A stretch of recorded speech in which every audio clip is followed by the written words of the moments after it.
Note.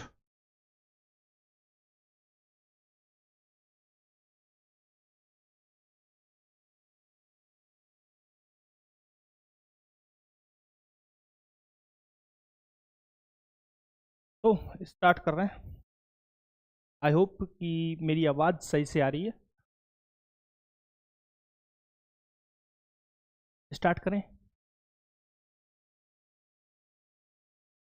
Yes. तो this is Komal Chaudhary and I welcome to all at the YouTube channel GS 365। आज का session हमारा current affairs का है। एज यूजुअल जिस तरीके से हम अपना सेशन कवर करते हैं, यानी कि डेली बेसिस पर MCQ के फॉर्मेट में हम क्वेश्चन आंसर्स कवर करते हैं, which is related to our exam, which is related to our upcoming lectures and upcoming exam, right? तो बिना देरी करते हुए स्टार्ट करेंगे हम आज का सेशन। बट मैं चाहता हूं उससे पहले, जैसे मैं कहता हूं कि अगर आपने चैनल सब्सक्राइब नहीं किया है अभी तक, तो आई रिक्वेस्ट कि चैनल सब्सक्राइब करें कि आपको जो अपकमिंग वीडियोस हैं, अपकमिंग लेक्चर्स हैं, उनसे रिलेटेड इंफॉर्मेशन ऑन टाइम मिलती रहे, राइट? तो बिना देरी करते हुए चलेंगे अपने सेशन की तरफ। देखेंगे फर्स्ट क्वेश्चन हमारा क्या है। तो बेटा फर्स्ट क्वेश्चन हमारा बहुत ही सिंपल सा क्वेश्चन है, बहुत ही रिलीवेंट और अच्छे क्वेश्चन होते हैं। मैं कई बार हम बात कर चुके हैं कि पर्पज़ क्या है, बेसिकली पर्पज़ है क्या, हम ये सेशन क्यों अरेंज कर रहे हैं, क्यों ये सेशन आपके लिए रखा जाता है, ठीक है? तो बहुत सारे फायदे हम कई बार हम इसको लेकर बात कर चुके हैं। आज मैं वापस से समय नहीं लूंगा उन चीज़ों को लेकर। तो हमारा फर्स्ट क्वेश्चन है, who was recently awarded the Cavalier, इसे सेविलियर भी पढ़ते हैं बेटा, कहीं कहीं आप इसे सेविलियर भी पढ़ेंगे, rank of the French order of arts and letters. हाल ही में French order of arts and letters के सेविलियर रैंक से किसे सम्मानित किया गया है, ठीक है जी? यानी सिंपल सा हमारा क्वेश्चन है कि अभी हाल फिलहाल में एक अवार्ड दिया गया है भारतीय व्यक्ति को, French order of arts and letters, right? वह जो अवार्ड है किसे मिला है, हमारा सिंपल सा क्वेश्चन ये रहने वाला है, राइट? तो सिंपल सा हमारा क्वेश्चन क्या है कि किसे मिला है। तो ऑप्शन हमारे हैं थोटा थरानी, नेक्स्ट हमारा है शाहरुख खान, ऑप्शन सी है Kamal Haasan and option D है ऐश्वर्या राय बच्चन। किन्हें यह अवार्ड मिला है, हमारा सिंपल सा क्वेश्चन ये है, ठीक है साहब? तो हमारा बताइए राइट ऑप्शन क्या है। तो बेटा ऑप्शन नंबर ए, थोटा थरानी को यह अवार्ड मिला है, यानी कि ऑप्शन ए यहाँ पे करेक्ट हो जाता है, ठीक है जी? तो राइट ऑप्शन क्या है बेटा, हमारा राइट ऑप्शन हमारा है ऑप्शन नंबर ए, यानी कि थोटा थरानी जी को यह अवार्ड मिला है, ठीक है जी? थोड़ा अवार्ड के बारे में बात करते हैं। यह अवार्ड किसके द्वारा दिया जाता है? तो बेटा यह फ्रांसीसी सरकार के द्वारा दिया जाता है, यानी कि फ्रांस की सरकार के द्वारा यह अवार्ड दिया जाता है। फ्रांस की सरकार का जो संस्कृति मंत्रालय है, वह इस अवार्ड को क्या करता है, डिस्ट्रीब्यूट करता है, देता है, ठीक है साहब? क्लियर यहाँ तक, कोई दिक्कत? सिंपल से हमने क्या बात की कि फ्रांस की संस्कृति मंत्रालय के द्वारा यह अवार्ड दिया जाता है। क्या उद्देश्य है? सिंपल सा एक उद्देश्य है कि कला और साहित्य को बढ़ावा देना। इन उद्देश्यों के साथ इस अवार्ड को दिया जाता है। क्लियर पॉइंट, ठीक है? एक और चीज यहाँ पे हम समझेंगे कि यह जो अवार्ड है, किसकी बात कर रहे हैं हम? French order of arts and letters, ठीक है? ये जो अवार्ड है, यह अवार्ड ना तो किसी पॉलिटिक्स से जुड़ा हुआ है, ना किसी सेना से जुड़ा हुआ है। यह सिंपल सा किसके लिए है? यह बेटा संस्कृति के लिए दिया जाने वाला अवार्ड है। किसके लिए दिया जाएगा? संस्कृति के लिए यह अवार्ड दिया जाएगा। आई होप कि यहां तक आपको समझ में आ गया होगा। क्लियर पॉइंट, ठीक है? तो मैं एक सिंपल सी चीज बताना चाहूंगा कि इसके अलावा कोई और भी अवार्ड है जो फ्रांस सरकार प्रोवाइड करती है। तो संस्कृति के लिए फ्रांस की सरकार 3 प्रकार के अवार्ड डिस्ट्रीब्यूट करती है। नंबर 1 आता है सेविलियर, जिसकी हम बात कर रहे हैं। नेक्स्ट आता है ऑफिसियर होता है, और सबसे जो टॉप मोस्ट संस्कृति के लिए अवार्ड होता है वो होता है कमांडर, ठीक है बेटा? तो 3 हम यहाँ पे बात करेंगे, सेविलियर हो गया, और एक होता है ऑफिसियर हो गया, और नेक्स्ट हमारा होता है कमांडर। तो 3 प्रकार के अवार्ड फ्रेंच सरकार संस्कृति के लिए प्रोवाइड करती है, ठीक है, तो जो सेवेरियर है वो सबसे निचले दर्जे का है, मतलब कि प्रारंभिक स्तर का वह अवार्ड है। क्लियर पॉइंट यहां तक? Done, clear. नेक्स्ट पॉइंट हमारा क्या है कि थोटा थरानी जी से पहले क्या किसी और व्यक्ति को भी यह अवार्ड दिया गया है, यानी कि क्या भारतीय कलाकार को इससे पहले यह अवार्ड दिया गया है या नहीं? जी हाँ, यह भारतीय कलाकारों को इससे पहले भी दिया गया है, चाहे हम बात करें कमल हसन जी को, चाहे हम बात करें ऐश्वर्या को, ठीक है, और भी कमल हसन को भी दिया गया है, ऐश्वर्या को भी दिया गया है। हालांकि शाहरुख खान को यह अवार्ड अभी तक नहीं मिला है, ठीक है, तो शाहरुख खान को यह अवार्ड नहीं मिला है अभी तक, हालांकि इन दोनों को, तीनों को पहले भी दिया जा चुका है। ठीक है सी, ठीक है बेटा। तो राइट ऑप्शन हमारा क्या है? ऑप्शन नंबर ए, थोटा थरानी यहाँ पे राइट है। क्लियर पॉइंट है? कोई दिक्कत यहां तक? चले हम आगे, चलिए नेक्स्ट क्वेश्चन देखेंगे हम। Which startup won the exploring the autonomous robotics revolution challenge under the Vista track at Dubai air show 2025? Dubai air show 2025 में विस्टा ट्रैक के तहत किस स्टार्टअप ने exploring the autonomous robotics revolution चुनौती जीती है? ठीक है, यानी कि एक एयर शो है, उस शो में किस स्टार्टअप ने यह चैलेंज जीता है, किसने उसे क्या किया है? अचीव प्राप्त की है, अचीवमेंट ली है, यानी किसने यह चैलेंज जीता है। सिंपल सा है। तो ऑप्शन हमारा है भारतीय अंतरिक्ष प्रणाली, सागर रक्षा, या फिर टाटा एडवांस्ड सिस्टम, या उपरोक्त में से कोई नहीं। चार ऑप्शन हमारे सामने हैं, बताइए राइट ऑप्शन यहाँ पे क्या है? राइट ऑप्शन क्या है? भारतीय अंतरिक्ष प्रणाली, सागर रक्षा, या टाटा एडवांस्ड सिस्टम, या नन ऑफ दीज। उपरोक्त में से कोई नहीं, निम्नलिखित में से कौन सा सही है? ठीक है बेटा, तो राइट ऑप्शन हमारा है सागर रक्षा। क्या है जी? ऑप्शन बी यहाँ पे करेक्ट है। क्या है जी? सागर रक्षा ने यह कंपटीशन जीता है, सागर रक्षा ने यह कंपटीशन यहाँ पे जीता है। नेक्स्ट पॉइंट समझिए, आपको 2025 के एयर शो की लोकेशन भी पता होना चाहिए। यहाँ पे तो दिया हुआ है दुबई, तो यह एयर शो कहाँ पे हुआ है बेटा? दुबई में हुआ है। तो क्वेश्चन सिंपल सा, करंट अफेयर्स में आपसे ये पूछा जा सकता है कि यह एयर शो कहां पे हुआ था। ठीक है, क्लियर पॉइंट? तो क्या बताएंगे आप? दुबई में हुआ था। Clear point? डन। अब आते हैं थोड़ा इसको जब समझते हैं कि सागर डिफेंस है क्या, सागर रक्षा है क्या। तो सागर रक्षा जो है, सागर डिफेंस एक क्या है? आईडीएक्स विजेता स्टार्टअप है, आईडीएक्स द्वारा प्रमोट किया गया एक स्टार्टअप है। तो यहां पे एक वर्ड निकल के आया बेटा, आईडेक्स। ये क्या है? अब इसको थोड़ा जान लेते हैं। एक वर्ड यहां पे निकल के आया आईडेक्स, थोड़ा इसको भी समझते हैं। आईडेक्स क्या है? आईडेक्स एक पहल है जो क्या काम करती है? IDEX means innovation for defence excellence, यानी कि यह एक प्रोग्राम है किसका? भारत सरकार का। ठीक है, यानी कि आईडेक्स एक भारत सरकार का प्रोग्राम है। सिंपल सी बात है। उद्देश्य क्या है इसमें? क्या होता है, क्यों इसे बनाया गया है, क्यों चलाया गया इस प्रोग्राम को? ताकि जो रक्षा क्षेत्र में स्टार्टअप्स हैं, जो एमएसएमईज हैं, जो इनोवेशन होना चाहिए उसको प्रमोट कर सकें, इसीलिए एक प्रोग्राम चलाया गया जिसे बोलते हैं आईडेक्स। आईडेक्स का जीता हुआ, आईडेक्स के द्वारा ही प्रमोट किया गया एक प्रोग्राम था, एक स्टार्टअप था सागर रक्षा, जिसने विस्टा चैलेंज को क्या किया है? जीता है, एक्सेप्ट किया है, जीता है। ठीक है साहब, क्लियर? तो हम देख सकते हैं कि आईडेक्स से हम क्या लाभ के रूप में ले सकते हैं। आईडेक्स से हमें देखते हैं स्टार्टअप्स और एमएसएमई में क्या है? अपॉर्चुनिटी मिलती है। जो छोटे लेवल के उद्योग हैं उनको रक्षा क्षेत्र में क्या कर सकते हैं? वो अपना योगदान दे सकते हैं। ठीक है, आईडेक्स क्या करता है? फंडिंग सपोर्ट भी प्रोवाइड करा देता है। ठीक है, ऐसे बहुत सारे हमें इस प्लेटफॉर्म के फायदे देखने को मिलते हैं। राइट, तो राइट ऑप्शन क्या बेटा? सागर डिफेंस यहाँ पे राइट ऑप्शन हो जाता है। और यहाँ पे एक वर्ड निकल के आया था आईडेक्स, वो आपको पता होना चाहिए आईडेक्स के बारे में भी। राइट, चलो आगे देखते हैं। नेक्स्ट क्वेश्चन हमारा क्या है?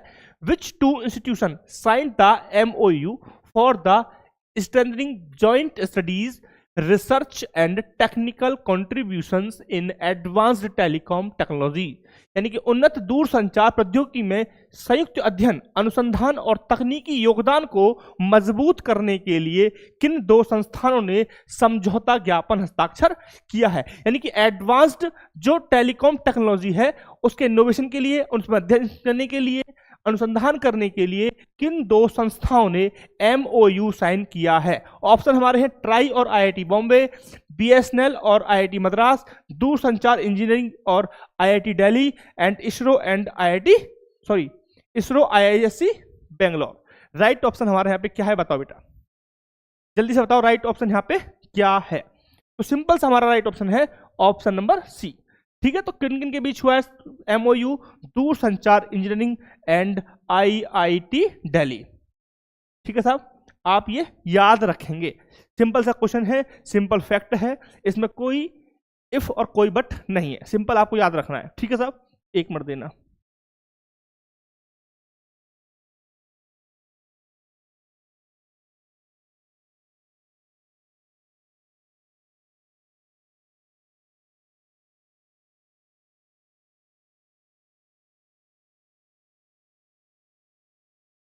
ठीक है, चलिए आगे देखते हैं हम। नेक्स्ट देखेंगे हम। नेक्स्ट हमारा क्या है? नेक्स्ट क्वेश्चन हमारा आता है, the regional open digital health summit was held in which city on 19th and 20th November 2025 to promote interpropal and standards based digital health ecosystem across the global south. यानी global south में inter operable and मानक आधारित digital स्वास्थ्य पारिस्थितिक तंत्र को बढ़ावा देने के लिए एक क्षेत्रीय ओपन डिजिटल स्वास्थ्य शिखर सम्मेलन हुआ है, वो कहां पर आयोजित किया गया है? सिंपल सा क्वेश्चन है। ऑप्शन मुंबई, बेंगलुरु, हैदराबाद या फिर न्यू दिल्ली। राइट ऑप्शन बताइए क्या है जल्दी से। राइट ऑप्शन जल्दी से बता दीजिए, इस इवेंट के लिए राइट ऑप्शन क्या है? तो बेटा राइट ऑप्शन हमारा है option number D, new Delhi. कहां पे हुआ ये इवेंट? ये इवेंट हुआ है नई दिल्ली में। तो राइट ऑप्शन हमारा क्या हो जाता है? राइट ऑप्शन हमारा हो गया ऑप्शन नंबर डी। कोई दिक्कत यहां तक? चले आगे, चलिए नेक्स्ट देखते हैं। नेक्स्ट क्या है? Nitish Kumar was sworn in as a chief minister of Bihar for which number of time on the 20th November? यानी 20 नवंबर को नीतीश कुमार जी ने कितनी बार बिहार के मुख्यमंत्री पद की शपथ ली? यानी कौन से नंबर की शपथ उन्होंने ली? अब वो कौन से नंबर के मुख्यमंत्री के रूप में उन्होंने अपॉइंट हुए हैं, है ना? क्लियर? तो कौन सा है? 8वां, 9वां, 10वां या फिर 11वां? बताइए राइट ऑप्शन क्या है? राइट ऑप्शन हमारा है 10वां, यानी कि ऑप्शन नंबर सी। क्या है जी? Option number C. क्या है जी बेटा? ऑप्शन नंबर सी यहाँ पे करेक्ट है, आप सभी को पता है। अच्छा एक सिंपल सा क्वेश्चन बता दीजिए, बिहार के गवर्नर कौन है? मतलब बेसिक चीज है, आपको पता होना चाहिए। अभी न्यूज में है तो बता दीजिए, कमेंट सेक्शन में बताइए जल्दी से। जल्दी से बताइए कि बिहार के गवर्नर कौन है। मैं वेट कर रहा हूं, मैं बैठ आराम से रुक गया हूं भाई। मुझे बताइए बिहार का गवर्नर कौन है?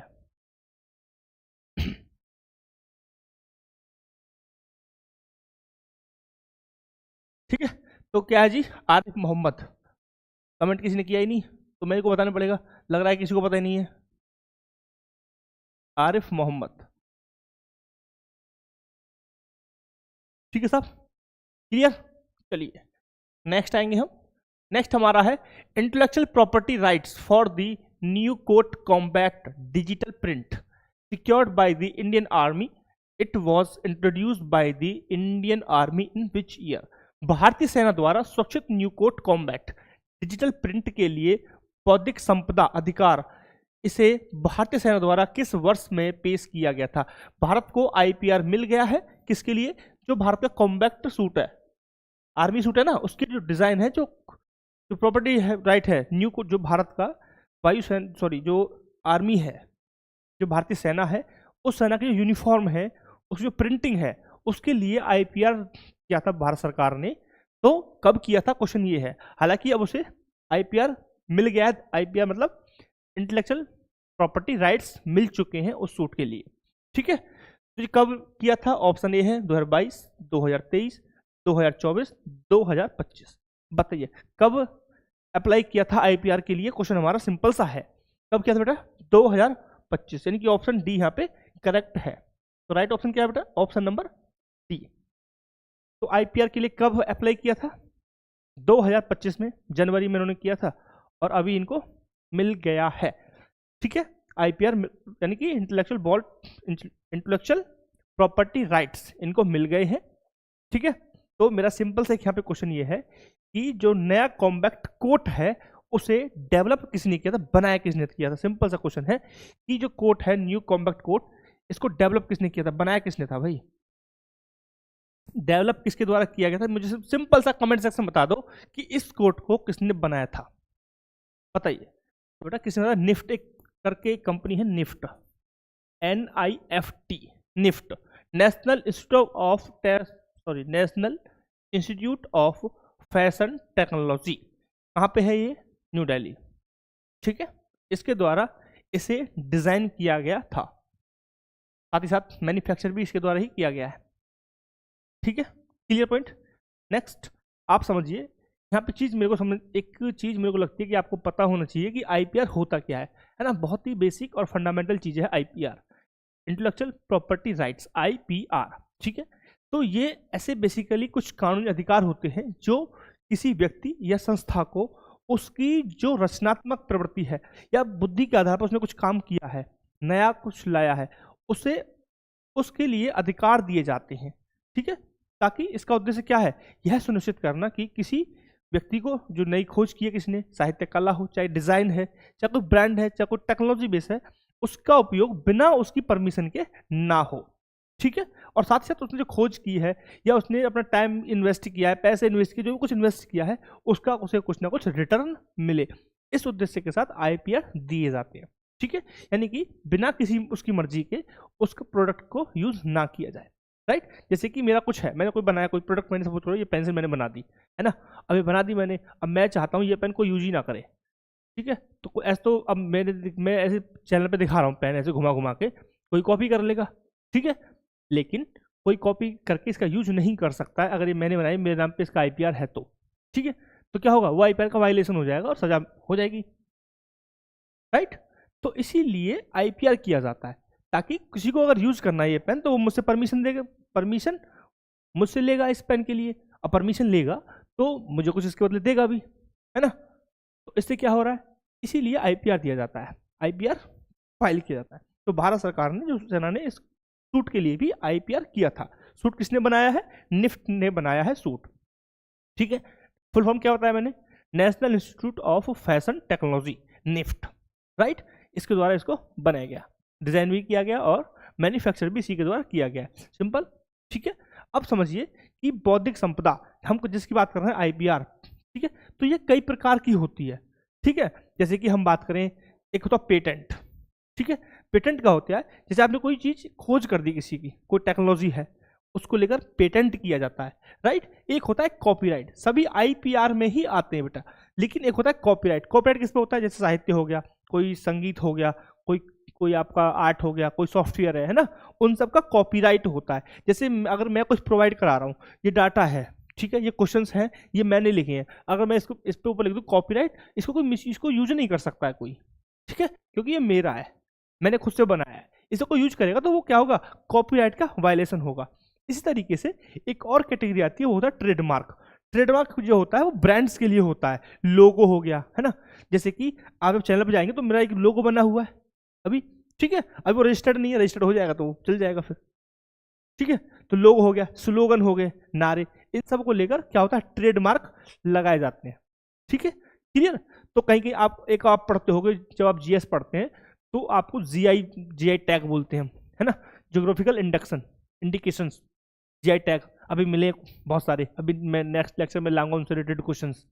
राइट, तो वो जीआई टैग भी उसी में आता है, आईपीआर में ही आता है। Right, clear. पौधों के लिए भी आता है।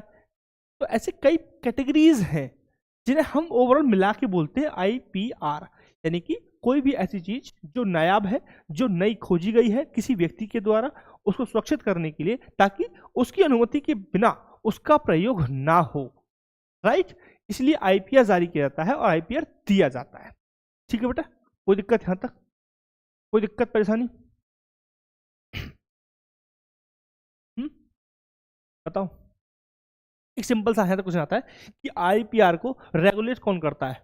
इसकी रेगुलेटरी बॉडी कौन सी है बेटा?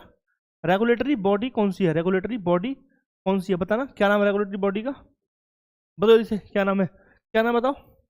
VIPO नाम है, VIPO, world intellectual property organisation, जो अंतरराष्ट्रीय स्तर पर आईपीआर को रेगुलेट करती है।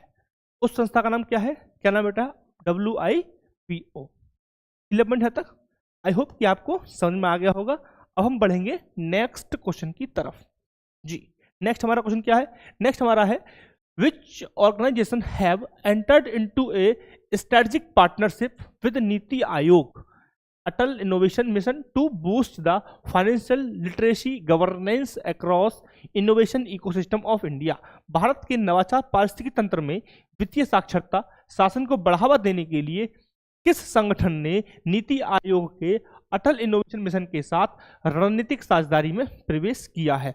ऑप्शन हमारा है CFA संस्थान, या फिर क्या है विश्व बैंक, IMF, OECD।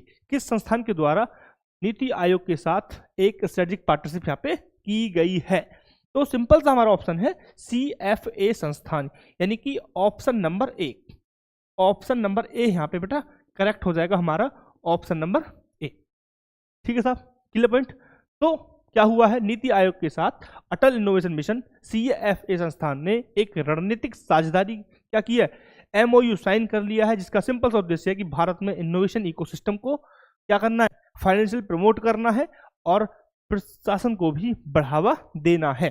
इस उद्देश्य के साथ दोनों ने साझेदारी की है। ठीक है साहब, चलिए आगे चलिए नेक्स्ट देखते हैं। नेक्स्ट क्या हमारा, अच्छा भाई एक मिनट,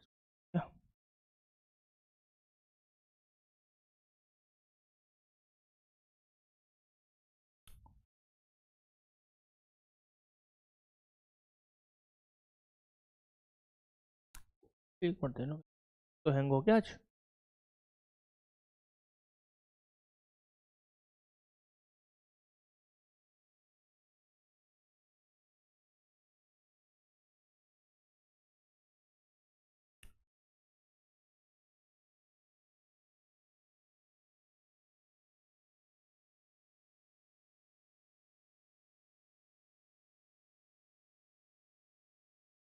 एक मिनट देना बेटा, हैंग हो गया।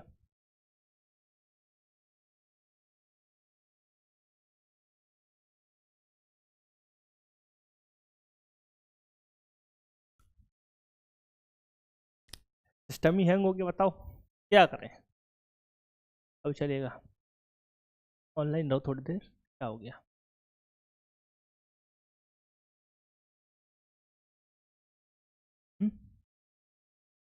यूं ही नहीं मिलती मंजिल राही को, जुनून सा दिल में जगाना पड़ता है।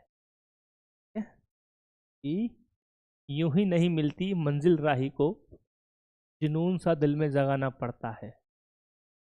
पूछा चिड़िया से कि घोंसला कैसे बनता है, तो बोली भरनी ऊंची उड़ान और तिनका तिनका उठाना पड़ता है।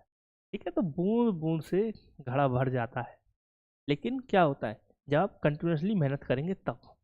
अगर आपको लगता है कि आप बहुत महान हैं, है ना, एक दिन आप पढ़ लेंगे 10 घंटे, दूसरे दिन आप पढ़ेंगे नहीं, या फिर एक दिन आप पढ़ रहे हैं, मैंने देखा है बहुत बच्चों को 8-18 घंटे पढ़ लिए, कोई पढ़ता नहीं है, वो टाइम काउंटिंग होती है ना, 18 घंटे टाइम काउंटिंग कर ली, बट फिर भी आप पढ़ लिए, मैंने मान लिया आप पढ़ लिए, ठीक है, और फिर अगले दिन आप नहीं पढ़ रहे हैं, तो क्या ही फ़ायदा हो गया उसका, है ना, सब तो वेस्ट रहा ना भाई।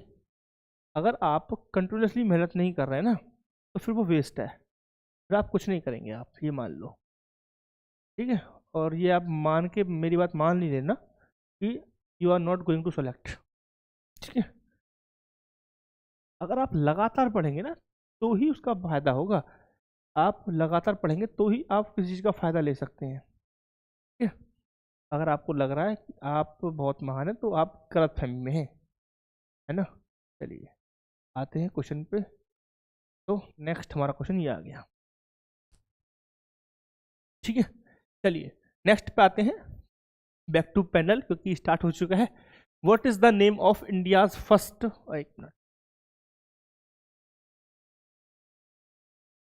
इंडियाज फर्स्ट इंडिजीनियस, अरे भाई रुक जा, कैसे कर, क्या चाहता है तू, CRISPR based therapy for sick cell disease, sick cell रोग के लिए भारत की पहली स्वदेशी CRISPR आधारित चिकित्सा का नाम क्या है? ठीक है जी, सिंपल सा क्वेश्चन है हमारा कि इस चिकित्सा का नाम आप मुझे बताइए, ठीक है। तो क्या नाम है जी, पटेल फर्स्ट, सिकलेक्स, या फिर राकोटी, या फिर स्टॉक एक्सचेंज 01। राइट ऑप्शन क्या है बता दी जल्दी से। आपके सामने 10 सेकंड है बस, 10 सेकंड बाद मैं आपको क्वेश्चन बता दूंगा क्या है। ठीक है, क्लियर। तो बेटा पहले तो ये गलत लिखा हुआ है, यहाँ पे आप लिखेंगे बिरसा, बिरसा 01, ये गलत है। ठीक है, तो बेटा राइट मैंने काटा क्यों है, क्योंकि यही राइट ऑप्शन है, अदरवाइज मैं इसे क्रॉस ही नहीं करता। तो ऑप्शन बी क्या है बेटा, बिरसा 101, बिरसा 101 क्या है मेडिसिन का नाम, मेडिसिन का नाम है बिरसा 101। ठीक है, क्या नाम है, बिरसा 101। ठीक है, यह है पहली, इसके बारे में लिखिए, यह पहली स्वदेशी आधार पर विकसित की गई है, पहली स्वदेशी आधार पर विकसित, स्वदेशी है ये, स्वदेशी आधार पर विकसित की गई। ठीक है, आप याद रखेंगे कि यह स्वदेशी रूप से विकसित आधारित एक जीन थेरेपी है, कोई दिक्कत यहां तक।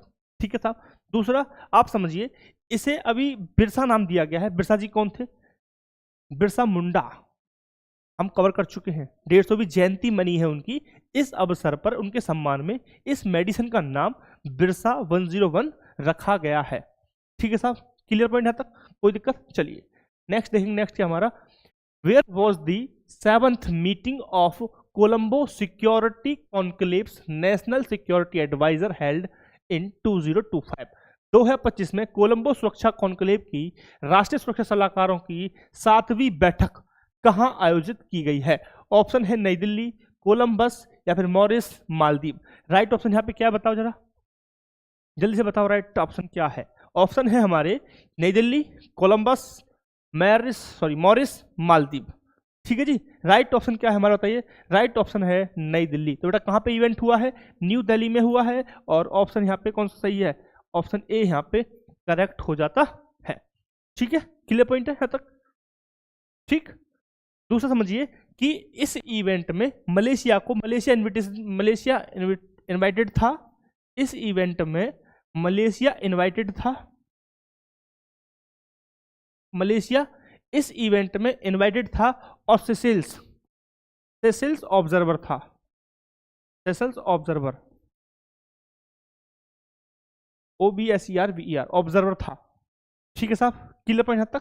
तो आप याद रखेंगे यह इवेंट कोलंबो सुरक्षा कॉन्क्लेव यानी कोलंबो सिक्योरिटी एडवाइजर की मीटिंग थी, वो हुई है न्यू दिल्ली में। ठीक है साहब, और इस मीटिंग में सेशल्स ऑब्जर्वर था और मलेशिया इनवाइटेड मेंबर के रूप में शामिल यहां पे हुआ था। ठीक है, क्लियर पॉइंट, कोई दिक्कत यहां तक। चलिए नेक्स्ट देखेंगे, नेक्स्ट क्या हमारा, विच पीएम किसान instalment worth 18,000 crore released by PM Modi इन कोयम्बटूर तमिलनाडु। यानी कि प्रधानमंत्री मोदी जी ने तमिलनाडु के कोयम्बटूर में 18,000 करोड़ रुपए की कौन सी पीएम किसान किस्त जारी की गई है। पीएम सम्मान निधि, पीएम सम्मान निधि जो स्कीम है उसके तहत आपको पर ईयर जो 6,000 रुपये मिलते हैं, उसकी एक क्या हुआ है, इंस्टॉलमेंट जारी की गई है प्रधानमंत्री जी के द्वारा। और उसी से रिलेटेड यहाँ पे क्वेश्चन है कि कौन सी किस्त, कौन सा इंस्टॉलमेंट जारी किया गया है। ऑप्शन है 20, 21, 22, 23। बेटा राइट ऑप्शन है ऑप्शन बी, 21वीं किस्त जारी की गई है प्रधानमंत्री नरेंद्र मोदी जी के द्वारा। ठीक है, सिंपल क्वेश्चन इस तरीके से भी आ सकता है, we have to prepare all possible scenarios की हाल ही में 21वीं किस्त जारी की गई तो प्रधानमंत्री कहां पर थे, इस तरीके से क्वेश्चन आएगा। अगर मैं प्रॉपर फ्रेम करके आपसे पूछूं तो मुझे बताइए कि हाल ही में जारी की गई 21वीं किस्त प्रधानमंत्री ने कहां से जारी की। तो कहां पे थे प्रधानमंत्री जी, तमिलनाडु के कोयम्बटूर में प्रधानमंत्री जी उपस्थित थे, वहां से यह किस्त जारी की गई बेटा।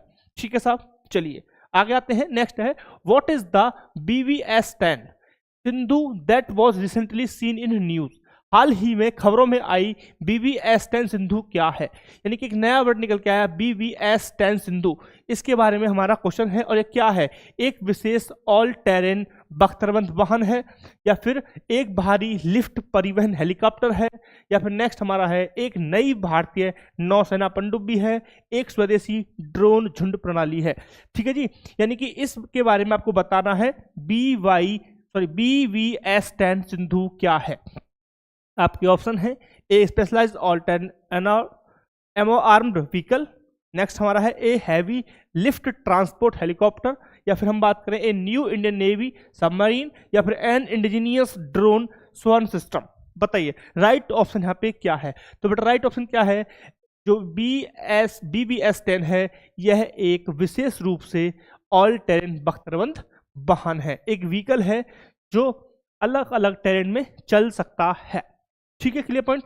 इसे किसने इसे डेवलप किया है, तो इसे डेवलप किया है L&T ने, इसे डेवलप किया है L&T ने और BAE ने। किसने किया बेटा, L&T एंड BAE सिस्टम ने इसे लॉन्च किया है।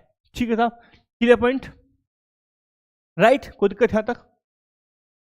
अभी न्यूज में क्यों है, न्यूज में इसलिए है कि अभी जो यह है इस व्हीकल का जर्मनी ने ऑर्डर दिया है और साथ ही साथ संयुक्त राज्य अमेरिका की जो सेना है उसने इसे CATV कार्यक्रम के लिए चुना है।